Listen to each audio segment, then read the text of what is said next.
exclusive video, The Hidden NFL. Hidden mics and hidden cameras take him inside the huddle. We're going to get it done this time. He's not going to scramble. And on the sidelines. Big! Want a piece of that championship? So he'll know what it's really like out there. This is why you lift all that weight. We're just going there like a bunch of crazy dogs. Over 50 minutes of NFL secrets. This is the NFL, which stands for not for long when you make the... Did you hear it? Free with your paid gift subscription to Sports Illustrated. The best way to capture all the drama and excitement of sports. Son, I got to do better than this. Don't you wish Christmas shopping was easier? Just call this toll-free Christmas hotline and surprise him with 54 issues for just $1.29 each. Even put it on a credit card. He'll love the exclusive issues, including the giant winter and summer Olympic previews. This ain't a tennis match. Plus, he'll discover the Hidden NFL free. Yeah! Attack! Wouldn't you like to save money? Right now, Sports Illustrated is on sale at over 55% off the cover price. You won't be billed till next year. Or for faster delivery, use your credit card. Just call now. Hurry it up, hurry it up, hurry it up. So whether he reads sports This is great. or plays sports, Oh, yeah, the football videos. it all adds up to the one gift your fan is sure to love and you'll love giving. No, no, it's not a tie. Open it. Sports Illustrated. Yeah. Do you like it? Yes. To our viewers around the world, peace on earth from CNN.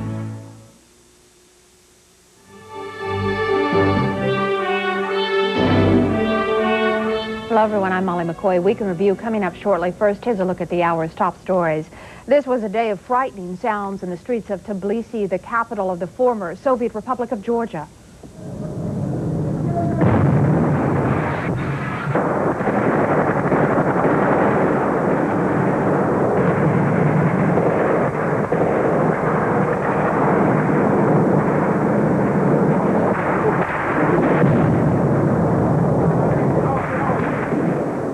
Fighting broke out between rebel National Guardsmen and troops loyal to Georgian leader Zviad Gamsakhurdia. Reports say at least 25 people are dead.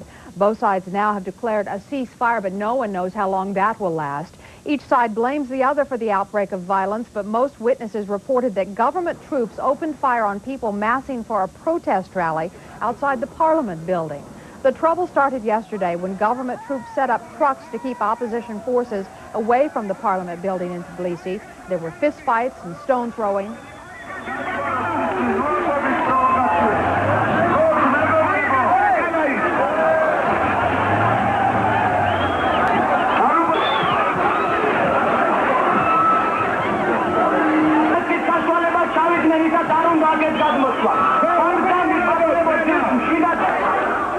Gamsakhurdia was elected president last May after promising democratic reforms.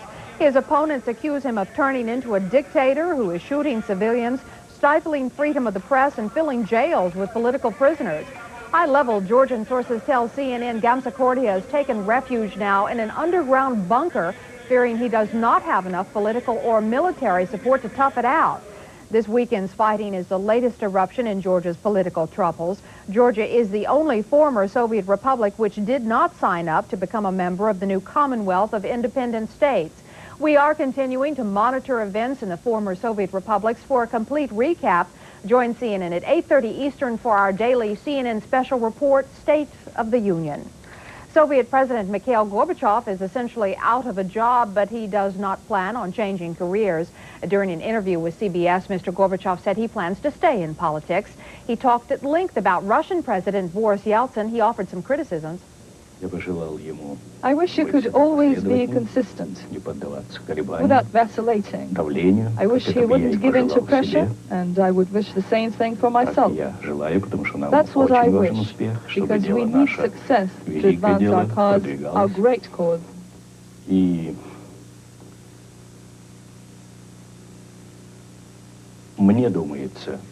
I wish he were more democratic. It wouldn't hurt him. Mr. Gorbachev says he will decide his political future after he looks at the official documents coming out of the Commonwealth meeting at Alma-Ata. One victim calls the flooding in Texas the most awesome display of power he's ever seen. At least 9 deaths are blamed on record rains in central Texas. Authorities expect the death toll to rise as they continue searching for several missing people.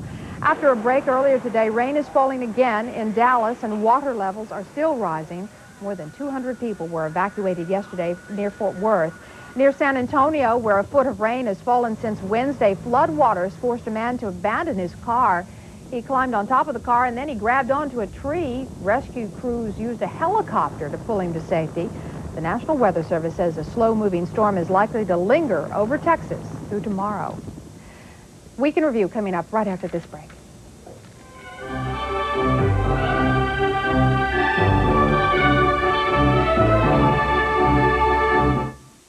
Coyotes, cunning creatures with a deadly reputation. They're outwitting man in a battle for survival on National Geographic Explorer. 9 Eastern, tonight on TBS. I've got a secret. One of these is full of real live birds. The other's a Hitachi Ultravision TV. And thanks to Ultravision's ultra-clear, ultra-sharp, ultra-bright picture, you probably can't tell which is which. Is the suspense killing you? Okay, I'll show you. Ta-da! Ultravision, only from Hitachi.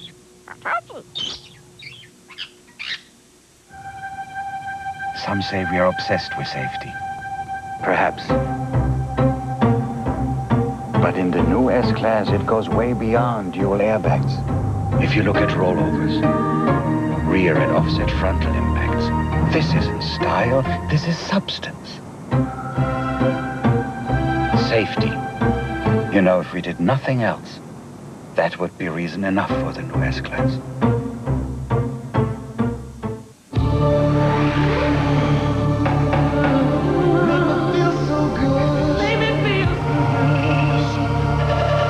It feels as refreshing as it looks. The new shower massage from Teledyne Waterpik.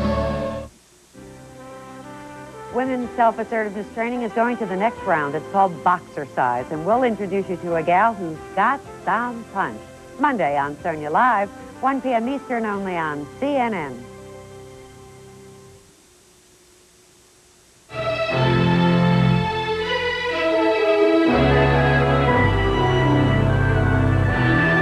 Here now, we can review why breaking up is hard to do in the former Soviet Union.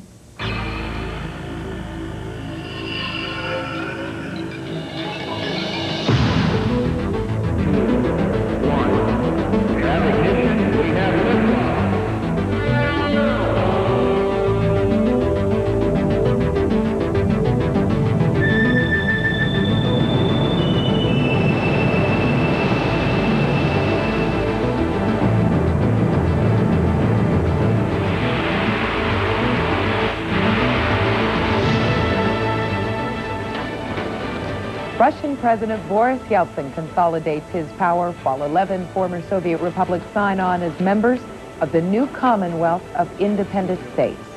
President Bush finally admits the United States is in a recession and says he'll do everything possible to revive the economy. And yet another ceasefire is called in Yugoslavia, while Serbs in the Republic of Bosnia-Herzegovina and the Republic itself declare their independence. For Sunday, December 22nd, this is Week in Review. Hello, I'm Bob Cain. And I'm Susan Rook. Boris Yeltsin had a hectic week. He met with U.S. Secretary of State James Baker. He took over the Kremlin and most assets of the now-defunct Soviet Union. He asked NATO to let Russia become a member. He flew off to Italy for top-level meetings with government and business leaders and an audience with the Pope. And he emerged as the commanding figure in a new Commonwealth of States. Standing mostly on the sidelines watching all this happen was Mikhail Gorbachev, a president without a country, a politician without a job, and a man without a role in the historic changes he started.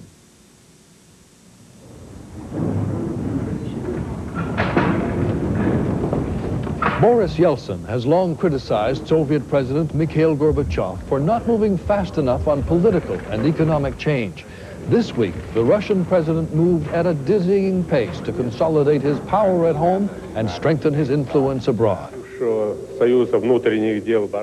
Yeltsin met with U.S. Secretary of State James Baker to discuss the status of nuclear weapons now that the Soviet Union has ceased to exist. We got into quite a bit of detail with respect to questions involving the provision of humanitarian assistance over the winter, and quite a bit of specific detail involving questions of nuclear safety and control. Mr. Yeltsin sought Washington's recognition of Russia as an independent state and stressed the urgent need for humanitarian and economic aid. Baker's 4-day visit included leaders of both new countries, assuring him they would destroy the nuclear weapons on their soil. We want the Ukraine to show a good model of how fast and expediently these nuclear weapons can be destroyed. In Muslim Kazakhstan, President Nursultan Nazarbayev told Baker his country won't destroy its nuclear weapons until Russia does the same. But first on Mr. Yeltsin's list of things to destroy was the last remnant of a Soviet government in power for 70 years. The Russian president issued a series of blunt decrees, taking over the Kremlin and all assets of the Soviet Union for Russia. He announced huge raises for the military and other security forces. He abolished the Soviet Interior and Foreign Ministries. For the past several days, we all have known that the union structures will very shortly cease to exist. Well, obviously, this is legally the last day of the Foreign Ministry of the Soviet Union. It was also the last day for the last president of the Soviet Union, Mikhail Gorbachev. But Mr. Gorbachev's official resignation was still up in the air. Gorbachev has had a talk with Chancellor Kohl of Germany, and he told that after the meeting in Almaty, and if the agreements in Almaty are signed and adopted legally by constitutional way, he will resign, and this will happen very soon. Mr. Yeltsin took off for Italy immediately after issuing the decrees that effectively ended the Soviet Union as a government. The Russian president promised Italian investments would be protected from economic instability, and Russia was granted more than $1 billion in credits to buy much-needed food and consumer goods. Mr. Yeltsin's new prestige as an international figure was further underlined when he was welcomed to the Vatican by Pope John Paul II. The Russian president's trip to Italy was part of a push for recognition of Russia as an independent state and legitimate heir to the Soviet Union's seat in the United Nations Security Council. In another bold surprise, Mr. Yeltsin proposed that Russia be admitted someday as a member of NATO, the military alliance formed after World War II to counter a growing Soviet threat in Europe. NATO ministers meeting in Brussels didn't rule that possibility out. This alliance can serve as something more than just a military alliance. It can serve as a significant and important political alliance as well. President Bush took a cautious approach to the question of recognizing Russia and other independent states and the new Commonwealth itself. I feel a certain custodial responsibility on this whole question of nuclear weapons, non-proliferation. I think we have a disproportionate responsibility for that. And so we want to see these questions that I mentioned to you, mentioned to the gentleman back here, resolved or move well on the way to resolution. Then we, at our time, will make the determination that you ask about, the official stamp of recognition. Mr. Yeltsin's next stop was crucial, the meeting of 11 former Soviet Republic leaders in Kazakhstan to set up the Commonwealth. The 11 leaders signed an agreement that officially ended the Soviet Union and appointed Mr. Yeltsin, the man in control of its nuclear arsenal. But Mr. Yeltsin must consult leaders of the other nuclear states before launching any attack. We will be building a Commonwealth of independent states with unified armed forces, especially what concerns strategic armed forces and particularly nuclear weapons. This is particularly important, and nuclear weapons should be controlled by a single command. The meeting failed to resolve all questions, including Kazakhstan's insistence on keeping its nuclear weapons, but it was made clear that Mikhail Gorbachev is now unemployed. Mr. Yeltsin had an uncharacteristic kind word for the man who first put him in power, a man he had now put out of a job. We have a lot of respect for Mikhail Gorbachev. But Mr. Yeltsin suggested Mr. Gorbachev should resign by the end of the year and leave with dignity. For the Week in Review, I'm David Fresh. Violence erupted today in the Soviet Republic of Georgia, the only republic that has not joined the new Commonwealth of Independent States. Rebel National Guard troops and forces loyal to the government clashed in the capital city of Tbilisi. At least 7 people have been killed, 50 others injured. Rebels say the Georgian president is a dictator and they want him to resign. Political change in what used to be the Soviet Union this week was fast-moving and dramatic. But the outside world remained mainly interested in one big question that dominated international relations for nearly a half-century. These Moscow youngsters played in the streets as diplomats and politicians met for a grown-up version of another traditional children's game, Who's Got the Button? The new Commonwealth, initially declared by Russia, Ukraine, and Belarus, was hardly a day old before U.S. Secretary of State James Baker arrived in Moscow on a deadly serious mission. He wanted to know who controls the button that could launch some 27,000 nuclear warheads at the U.S. and other countries. Mikhail Gorbachev, president of the Soviet Union, had that power until the Soviet Union self-destructed almost overnight. Now those warheads are scattered over at least 4 independent states in what appears to be instant nuclear proliferation. There are more fingers to push more buttons and more chances to start a nuclear conflict. Through 40 years of Cold War, the superpowers only once stood on the brink of war. To halt this offensive buildup, a strict quarantine on all offensive military equipment under shipment to Cuba is being initiated. That was the Cuban Missile Crisis, when the Soviets finally backed off from an attempt to install nuclear bases off the southern U.S. coast. Decades of frustrating negotiation finally led the Soviet Union and the U.S. to a series of agreements, including the destruction of long-range nuclear missiles. But will the independent states of the new Commonwealth honor all those agreements? As of today, 0 nuclear weapons in the former Soviet Union have been destroyed. The President and the American people should commence a daily countdown on the destruction of these nuclear weapons. This is the most serious national security issue we face. We must institute a full court press now to obtain results and to report them promptly. Secretary Baker's quick trip to the Commonwealth is part of that full court press. He couldn't just go to Moscow and talk to Boris Yeltsin, who is the democratically elected president of Russia. The Commonwealth of Independent States, as it calls itself, does not have a single president or chief executive. The political capital of the Commonwealth is not Moscow, it's Minsk in Belarus. Baker had to talk to the presidents of the independent nuclear states of Belarus, Ukraine, and Kazakhstan about destroying weapons in their countries. Mikhail Gorbachev does not have a role to play in the Commonwealth he struggled to prevent. While a Commonwealth by definition implies common goals and shared resources, it doesn't always work that way. The Commonwealth of Nations, once known as the British Commonwealth, consists of some 50 independent countries scattered around the globe and includes nearly every race and language group on Earth. They have different interests, different traditions, different goals. What they share is a heritage of law and government from Britain's imperial past, and a symbolic but politically powerless monarch, the Queen of England. Boris Yeltsin's government has proposed replacing the hammer and sickle of communism with a 2-headed eagle, the emblem of the imperial czars who ruled Russia for hundreds of years. For the Weekend Review, I'm Rick Moore. For thousands of workers at General Motors plants across the nation, holiday cheer has turned into holiday fear. I'm worried about my job. I sure don't want to go to Detroit. I mean, what was I supposed to say? Can I test drive the red one? If you've never talked to a Mercedes dealer, you've probably got a lot of questions.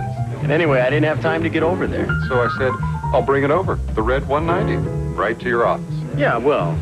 But the question that's the hardest to ask, I mean, it's often the easiest to answer. Should I afford it? Bottom line, the new 190 is $29,850. That's it? This red one? Yep. And answering your questions, that's free. Hi. Come closer. No, come on. Look what I've got. It's a Hitachi camcorder with digital zoom. It allows you to get great close-ups from far away. You know, most camcorders can get you about here, but Hitachi keeps zooming and zooming and zooming. So, if you want to get from here To here, Hitachi digital zoom can do it. No, that's too close. Better. Get up to 100 times closer with a Hitachi digital zoom camcorder. Quoting a report out of London, it says that Soviet President Mikhail Gorbachev is no longer exercising his duties. Never before has a single event changed the course of history in so short a time. 7 days that shook the world with its dramatic photographs and its compelling text captures every moment of the new Russian Revolution. A chronicle of history as it was made. Vice President Gennady Anayev has taken over as president. Due to health reasons, Gorbachev is unable to carry out... Call this number now, and 7 days that shook the world will bring you to the streets of Moscow.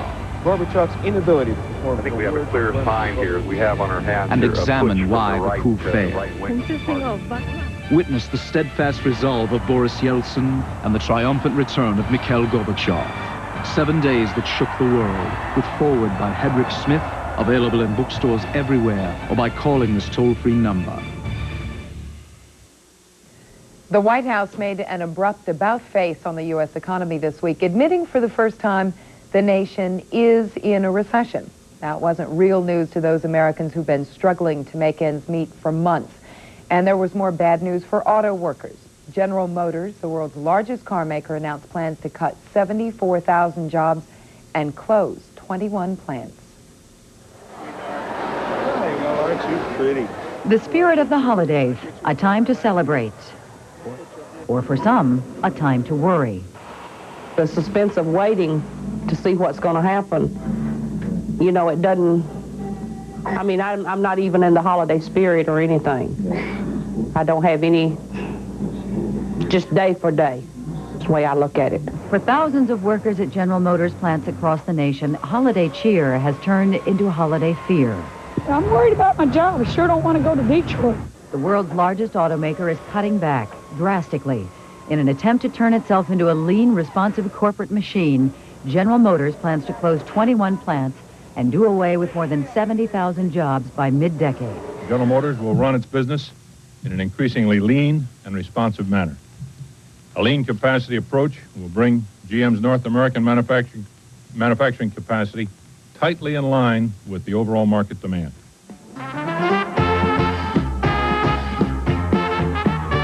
Since it officially organized in 1908, General Motors virtually ruled the road. It became the world's largest manufacturer. Just a decade ago, GM had the lock on nearly half the automobiles manufactured in the United States. But in the 70s, that surge took a downturn when consumers' heads began to turn to imports. Japan began producing what some say were cheaper, more efficient, and better-built cars. So the once loyal American buyer started to jump ship. Despite the many steps we've taken throughout the year to improve our competitive situation, business conditions are not improving, and we don't see significant change in the near future.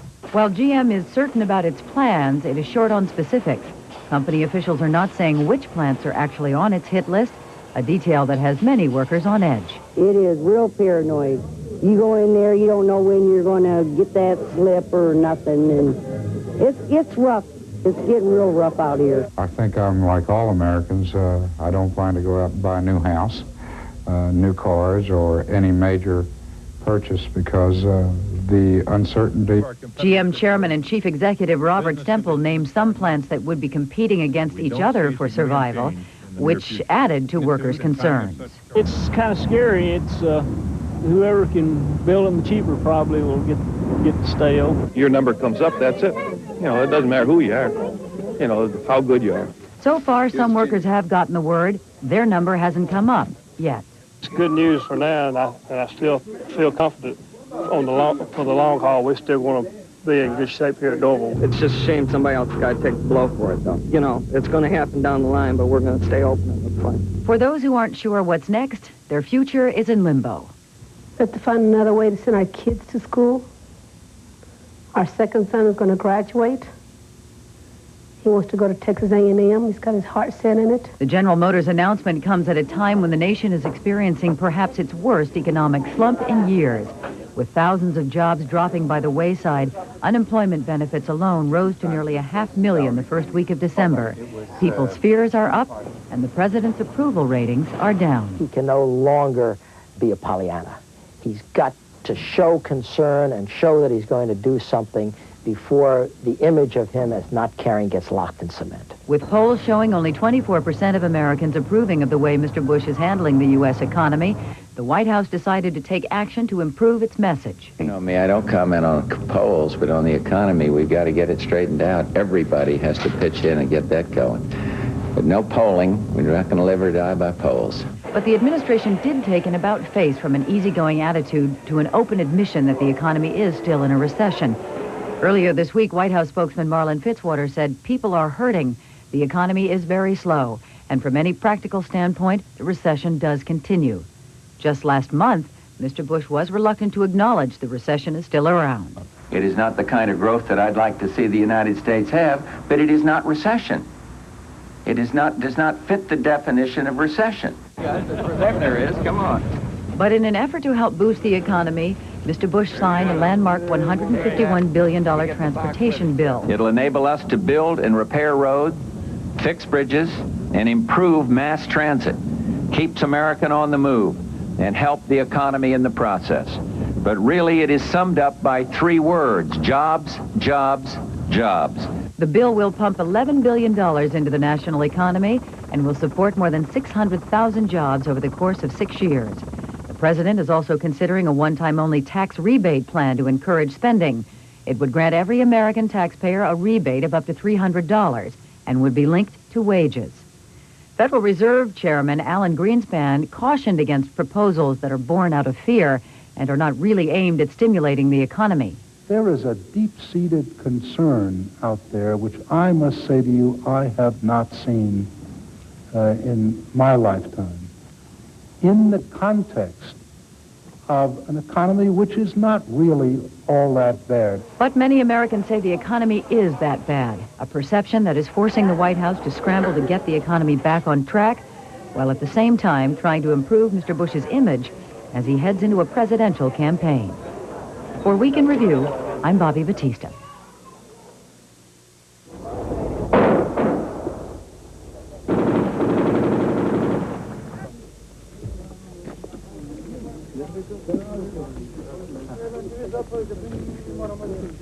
Car and Driver magazine declared its road manners are in the import vein, but comfort is better.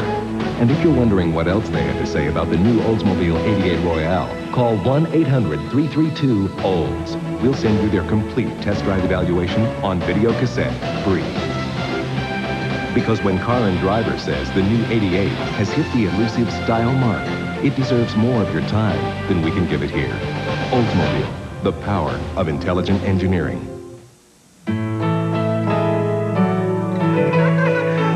Go see my granddaughter. Thank you, Jesus. Think about your daydreams, what you would do if you won $1 million out of the blue. Miracles can happen for you. Publishers Clearinghouse, the house where dreams come true. Nighttime backache? Try Momentum Muscular Backache Formula. Momentum has extra medicine to help relieve your backaches so you can sleep. My back feels great, and I slept like a log. Momentum Muscular Backache Formula.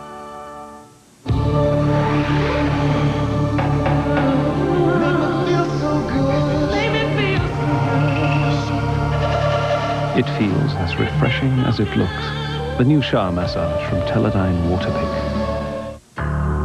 Even if a compact camcorder has macro autofocus, power zoom, shoots in low light, and is easy to use, just make sure its cassettes play on your VHS VCR at home. JVC's compact cassettes play on any VHS VCR. Today, Christmas touches many cultures, and each gives its own flavor to the festivities. Experience Christmas across the continents on CNN World Report, 3 p.m. Eastern today.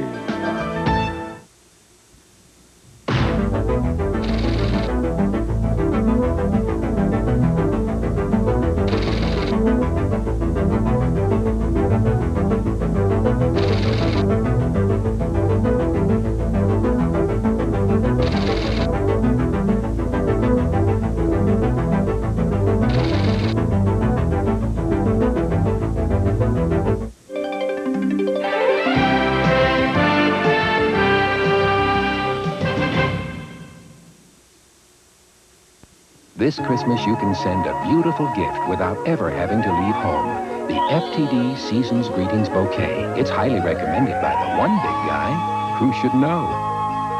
It's as easy as FTD. At Christmas or anytime, call 1-800-800-ROSE. 24 hours a day for floral arrangements, fruit baskets, or poinsettias. Delivered through your local florist. Call now. It's as easy as 1-800-800-ROSE. Operators are standing by. Hello, this is Rory Vacco from the Fleur Art Gallery with holiday specials. We have selected wildlife art, matted and framed for $148. All framed posters, 20% off. Just for the holidays, just for you. Also introducing artist Russ Lichtai. The realism of Russ's original ink pen drawings are in unique settings that will capture your emotions. One of his drawings, available in limited edition print, is titled The First Day of School. The Fleur Art Gallery, 4230 Fleur Drive. Wishing you a very safe and happy holidays. To our viewers around the world, peace on earth from CNN.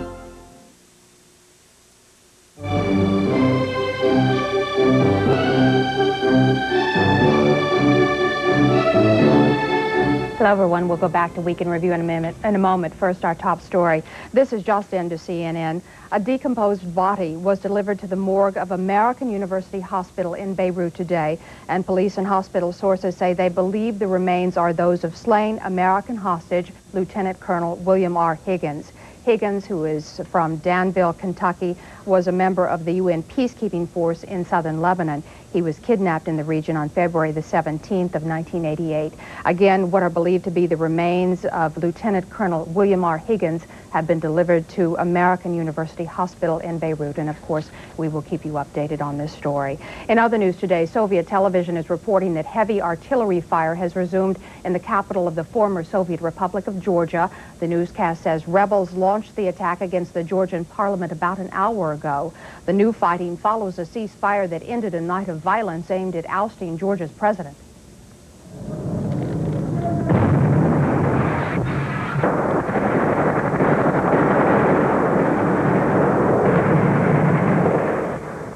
Georgia's news agency says presidential troops repelled a first assault on the government headquarters by rebel National Guardsmen. Then opposition reinforcements arrived for a second attack. The Georgian officials say 25 people have been killed on both sides.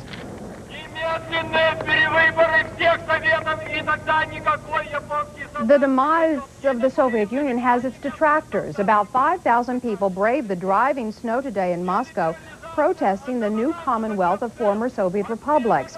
Some speakers accused Russian President Boris Yeltsin of causing the rampant poverty that many Russians are suffering, and some demonstrators carried portraits of Lenin and Stalin, and they waved the Soviet flag.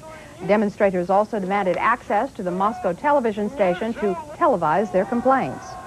He is a man without a country to lead, but Soviet President Mikhail Gorbachev says he expects to remain in politics once he resigns.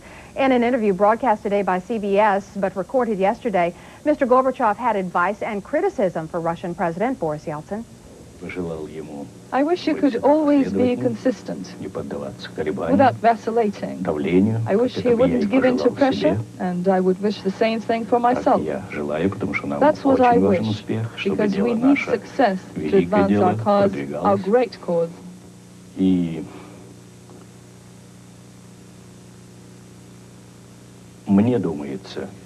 I wish he were more democratic. It wouldn't hurt him. CNN will bring you our nightly special report on the breakup of the Soviet Union at 8:30 p.m. Eastern. Former hostage Terry Waite says he knew nothing of Washington's arms for hostages deal with Iran. In his first interview since his release, Waite also denied he was wearing a radio transmitter when he was kidnapped nearly 5 years ago in Lebanon. He says he would have been a dead man if his captors had found a bug.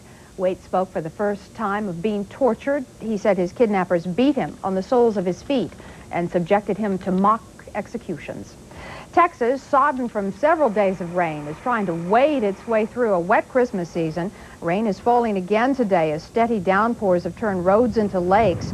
At least 9 people have been killed by the storm, many swept away in their cars by fast-moving floodwaters. One woman saved herself by calling police from her car phone. Many people are still reported missing. The National Weather Service says the slow-moving storm will likely linger over the region until tomorrow. And now, back to Week in Review.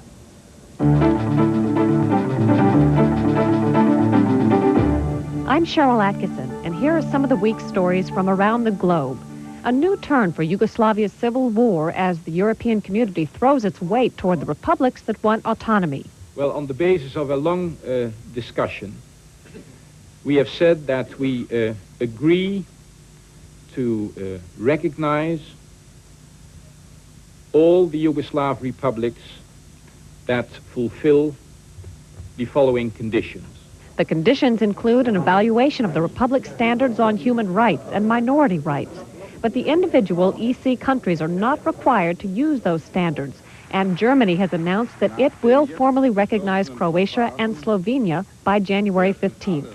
Croatian and Slovenian leaders hail the EC action as long overdue. They declared independence this summer.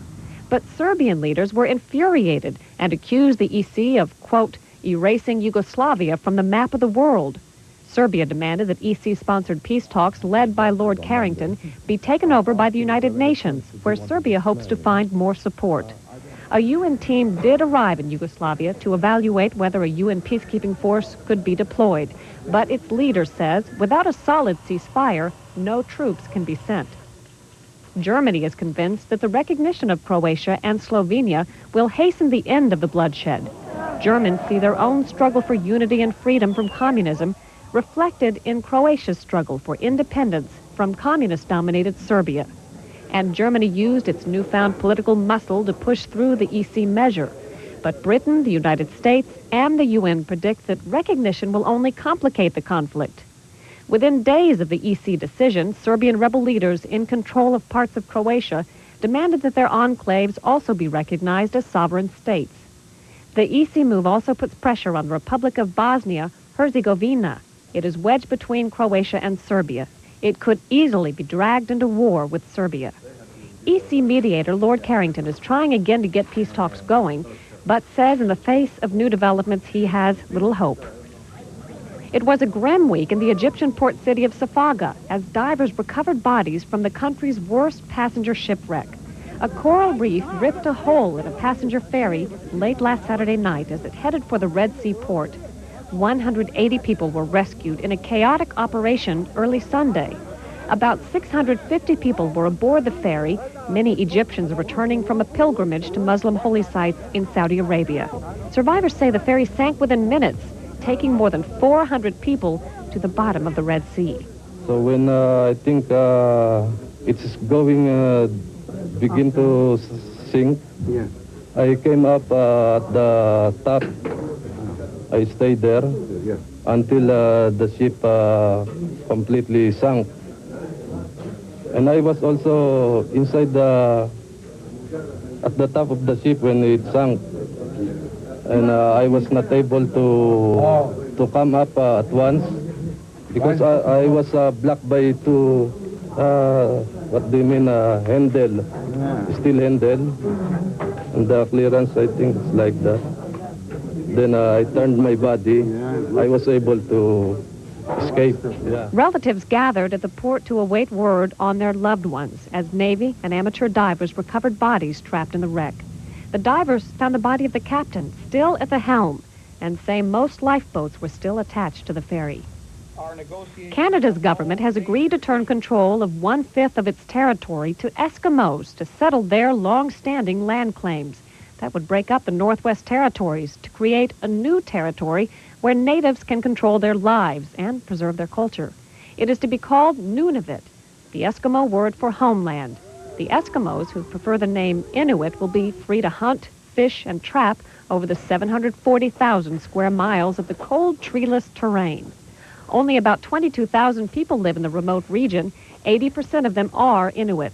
The Inuit are expected to control the new territorial government. What's left of the Northwest Territories will be renamed. This will be a model of public and Aboriginal self-government on a spectacular scale. It'll show to the country and the world how Native and non-Native people can work together. I must applaud them for their courage because I was pleasantly surprised at how far out they want to go on a deal like this. Canada's government will also give the Inuit more than $1 billion over 14 years. In return, the natives will give up their claim to other parts of Canada. The agreement still has to be ratified by Parliament and by a plebiscite of the Inuit people. In Japan, 'tis the season to get the year's frustration out of your system. CNN's Taylor Henry reports some people in Tokyo did just that by giving their lungs a workout. When a year's worth of pent-up emotions boils over, the release can be ear-splitting. This was a contest in Tokyo on Thursday to see who could yell the loudest about what moved them most in '91. A chance for these Japanese to unbutton frustrations, much to the amusement of bystanders outside a busy train station. That means, you thief, give my bicycle back. Others here had a better year. Thank you for marrying me, Naomi, he said. I love you. Open expression of feelings is generally not encouraged in Japanese culture. Making a scene over just about anything under ordinary circumstances can be considered rude, a disregard for social harmony, something the Japanese value highly. But every rule has its exceptions, and this is the season for what's known here as Toshi Wasure. That is, forgetting the year. This annual contest, sponsored by the makers of throat drops, was, for these Japanese at least, a unique way to get the year off their chest.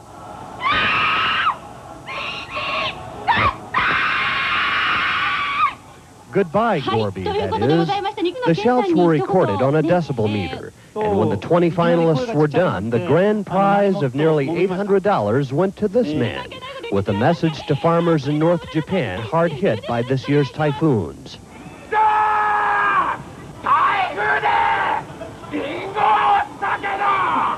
That means, hey, you farmers in Aomori who lost your apples in the storm, don't give up. Recorded at 117.6 decibels.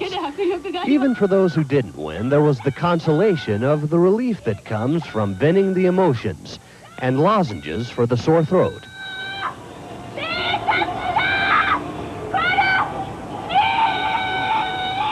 Taylor Henry, CNN, Tokyo.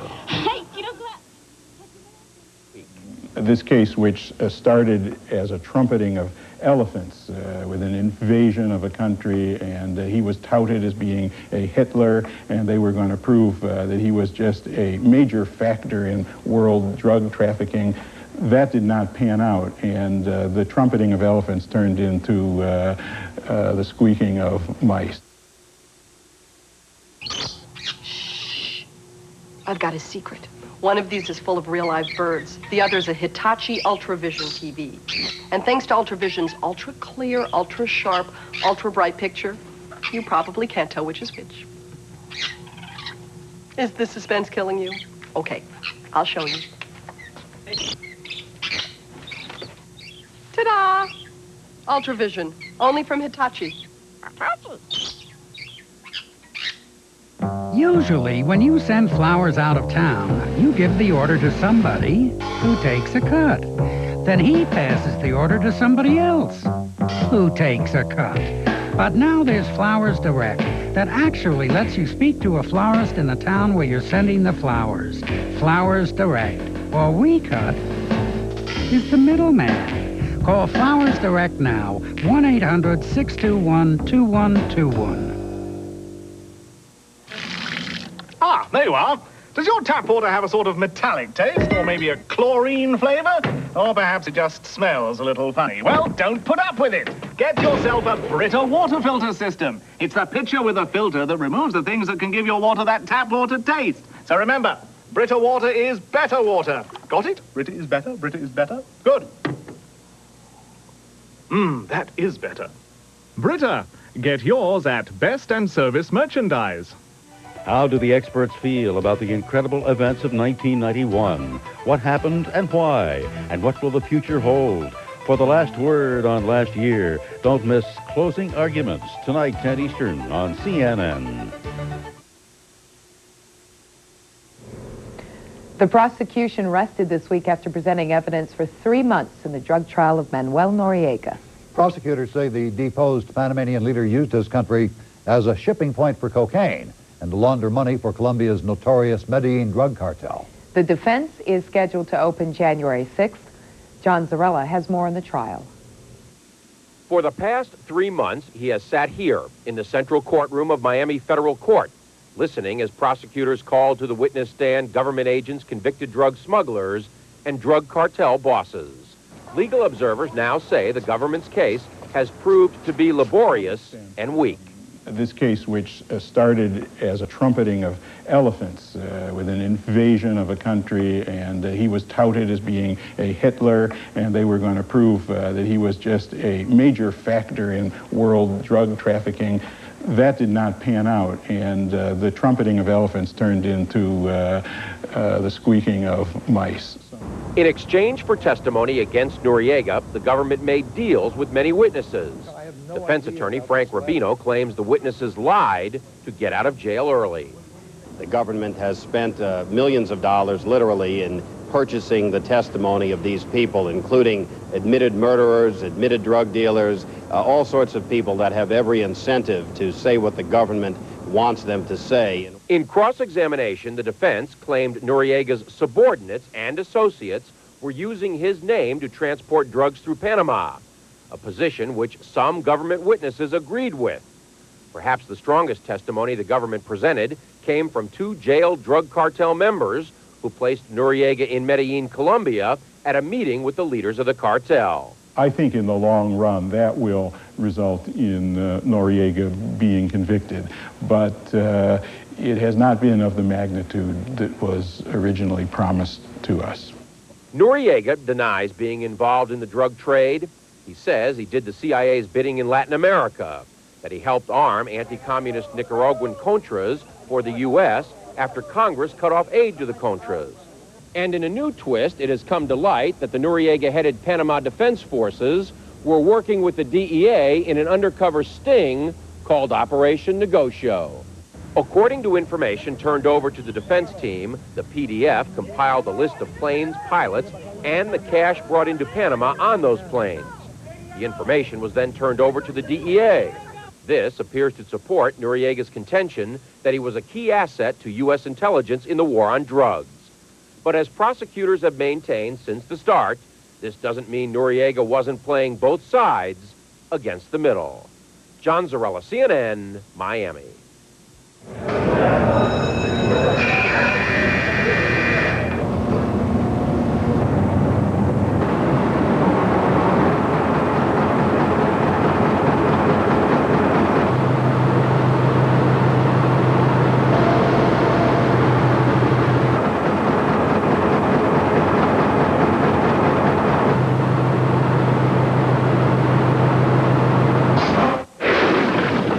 Secret ceremonies that gave a Native American warrior entry into the amazing Buffalo Bull Society. What did it mean to a Lakota Sioux chief if he dreamed of a great grizzly? What magic was the eagle to the Native American? He is strong, for he flies where no man can reach him. Introducing Land of the Eagle, a landmark series produced by the BBC and WNET, now brought to you on home video exclusively by Time Life. This series will take you back 400 years to the first clash of cultures between the Native Americans and the Europeans. To the Native American, it was a sacred land. From childhood, we are taught that the animals and even the trees and plants that we share a place with are our brothers and sisters. The Europeans looked at it as a land of opportunity. At this place, we collected 200 skins. 2 peoples, 2 ways of life. An encounter that will change them both and the land forever.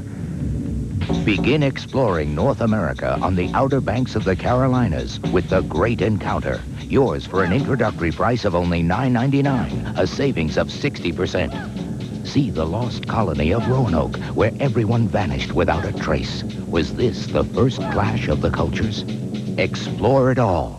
About every other month, you'll receive another great video, each revealing the real story of North America from east to west. Keep only the ones you want. Cancel anytime. Land of the Eagle is a series you'll be proud to own. Call now to discover The Great Encounter for only $9.99.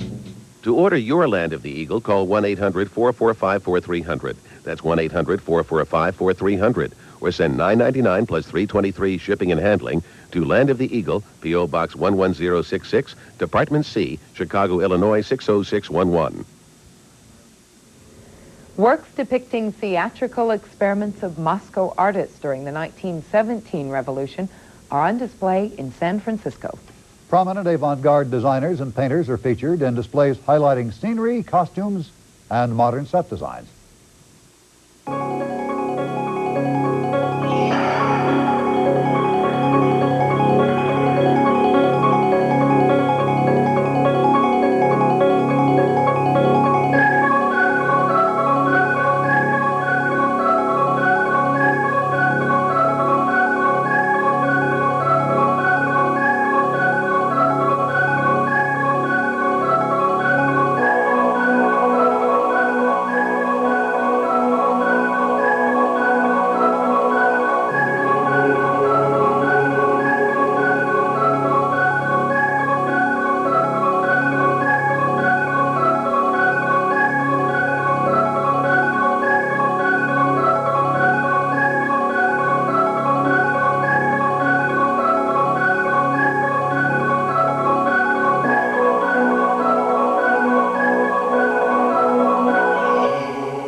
What'll replace the huge and menacing Russian bear, beloved of editorial cartoonists?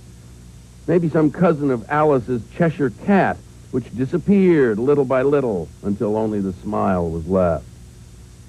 Why is this man smiling?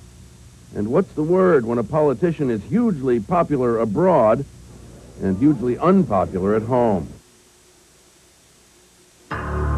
Even if a compact camcorder has macro autofocus, power zoom, shoots in low light, and is easy to use, just make sure its cassettes play on your VHS VCR at home. JVC's compact cassettes play on any VHS VCR.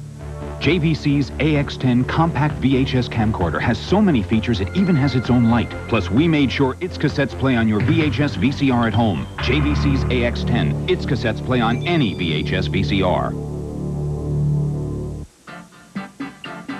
Jockey makes me feel so comfortable. So comfortable. Jockey. So comfortable. So comfortable. Jockey. Live so comfortable. On sale now. Today, Christmas touches many cultures, and each gives its own flavor to the festivities.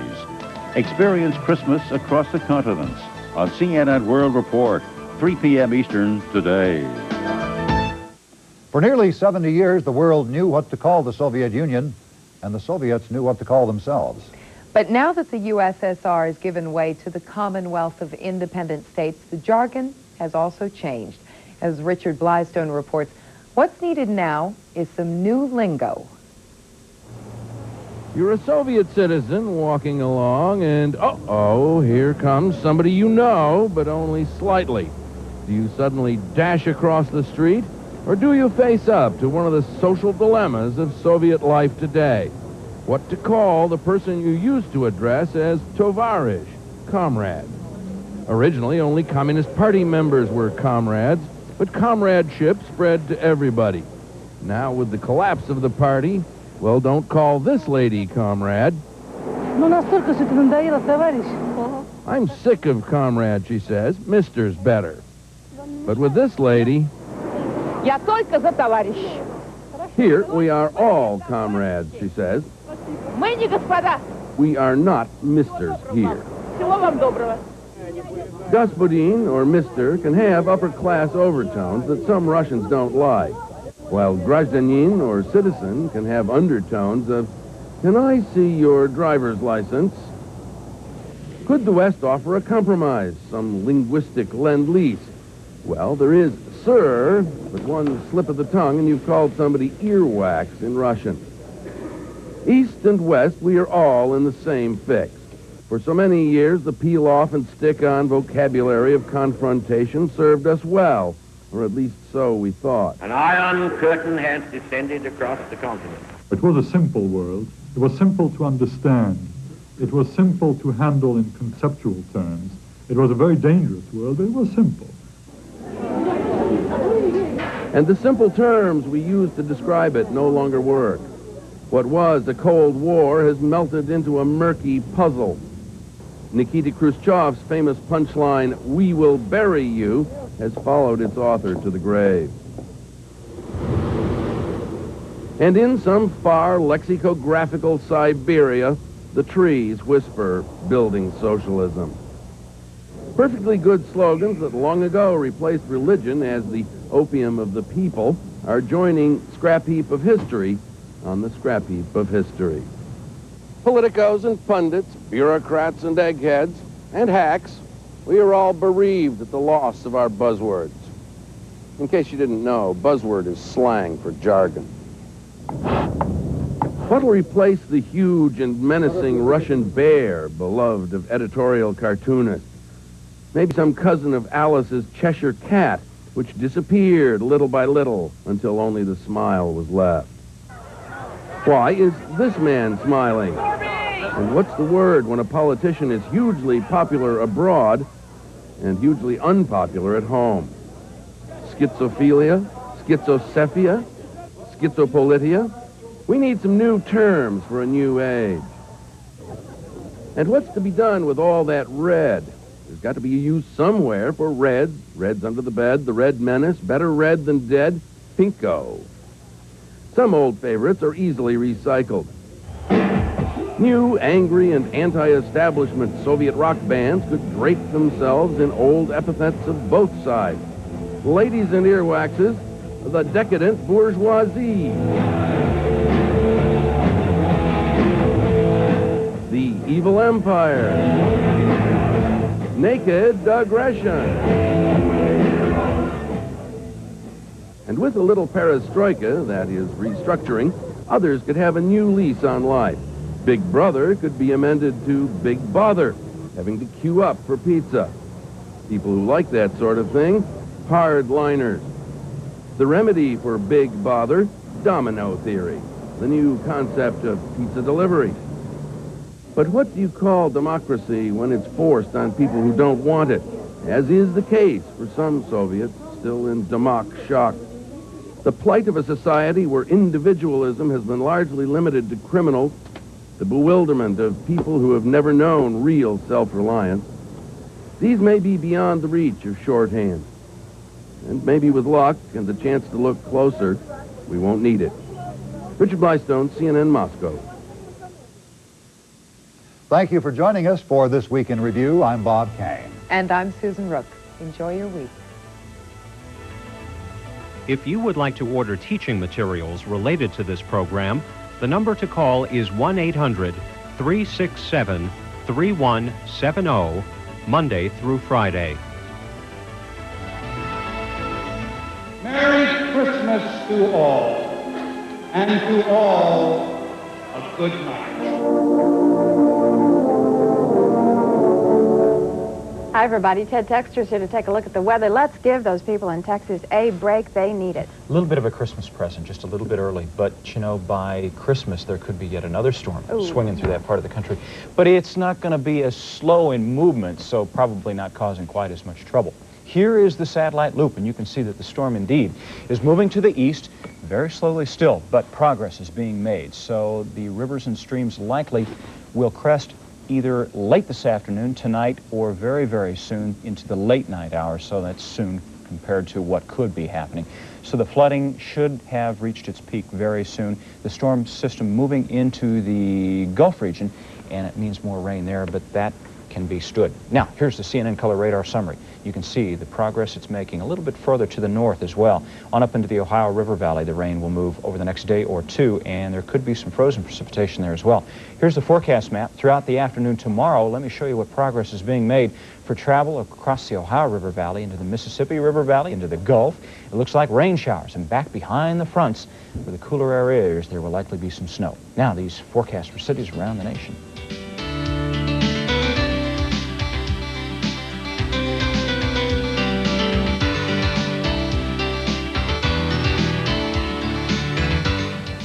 It's drying up. Hallelujah. Thank goodness. Did Yes, I wish you indeed. Merry Christmas yet? No, thank Oh, you. Merry Christmas. Thanks very much. Same to you. CNN World Report and top stories coming up right after this.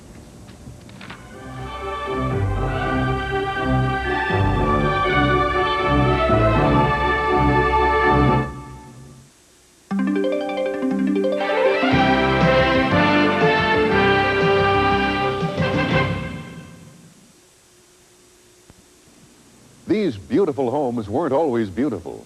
Before their owners had ABC Seamless apply this beautiful new siding, some of these homes looked old and worn, but they have a bright future because now they will always be beautiful. Your ABC Seamless siding comes with a lifetime limited warranty. That warranty is possible because ABC Seamless siding is made of steel. Not too many years ago, siding was made of aluminum. You can see the problem with aluminum siding. It's so soft it dents. Also, the finish tends to chalk and rub off. To solve the problems of aluminum, vinyl siding was invented. Vinyl won't dent, but when it gets cold, it's brittle. Hail knocks vinyl siding full of holes. Vinyl can't stand high temperatures either. Look what happened when there was a fire next door. You don't dare get your charcoal grill too close to vinyl siding. There's another problem with vinyl. Because vinyl expands and contracts so much with temperature changes, it cannot be nailed tightly to the wall. The result is not very stable, and strong winds can rip vinyl siding off the wall this easily. What's the answer? Good old American-made steel. And ABC Seamless siding is tough, 29-gauge U.S. steel, 3 times heavier than aluminum. It's galvanized, epoxy-coated, and the vinyl finish is 3 times thicker than other finishes. ABC Seamless siding is so tough, it comes with a lifetime limited warranty. Someday, all siding will be made like this. As homeowners, we are all aware of energy cost. Making your home energy efficient is important, and here in Iowa there is a company that can help you, ABC Seamless Siding, because they use quality siding, installation, and energy efficient windows. I fully endorse ABC Seamless. Not only can they beautify your home, they can save you money too. As energy costs keep climbing, put your energy bills in check.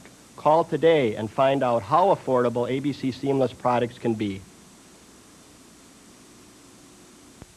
To our viewers around the world, peace on earth from CNN.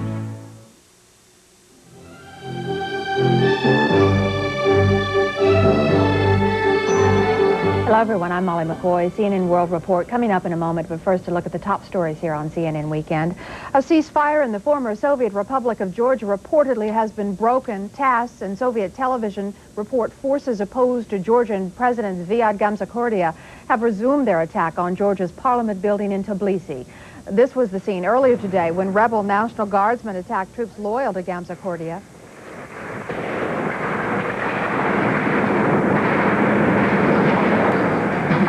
Go.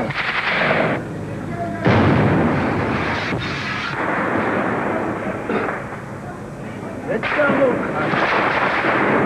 go. Reports say at least 25 people were killed on both sides in this morning's fighting. After both sides declared a ceasefire, the government issued a plea for blood donors to come forward to help the wounded. As we told you, reports now say that ceasefire has been broken.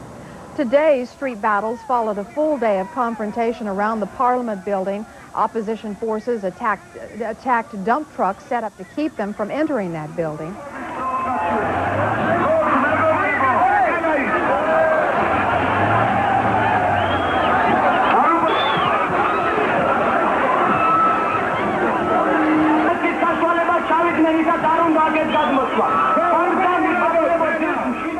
Sources tell CNN that Gamsakhurdia has gone to an underground bunker, fearing he no longer has the political or military strength to remain in power. Gamsakhurdia's opponents accuse him of being a dictator who has jailed politicians and ordered the shooting of civilians. We will continue to monitor the situation in Tbilisi. You can see a complete wrap-up of the day's events at 8:30 Eastern on our daily special report, The State of the Union. President Bush says 1991 has been a year with its ups and downs. Mr. Bush sat down for a half-hour interview on C-SPAN this weekend. He said the year started with the trauma of the Gulf War, but he said the long, kind of slow, sluggish economy hurt a lot of people. The president acknowledged that he cannot shed blame for the recession. Trying to cope with this economy is extraordinarily difficult. I'm determined to succeed, But I learned firsthand in 1991 that the buck does stop there on that desk, and properly so. It's only the president can commit forces, and it is the president that must bear his share of the responsibility when things aren't going well in the economy. And Mr. Bush called the events in the disintegrating Soviet Union fascinating. Terry Waite has given some chilling details of his captive years in Lebanon in an interview with the BBC. Waite tells of beatings on the soles of his feet and being subjected to mock executions. During his captivity, it was rumored that Waite had been seized because he was working with Washington on the Arms for Hostages operation. That is a charge he strongly denies. I have never, ever condoned the policy of paying ransom for hostages, be that in terms of money or in terms of arms.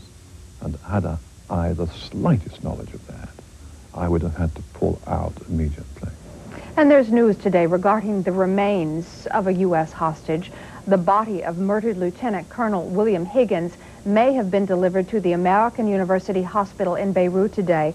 Hospital and police sources say they suspect the badly decomposed remains to be that of Higgins. Higgins was kidnapped in February of 1988. His kidnappers claim to have hanged him in July the following year. CNN World Report coming up after this.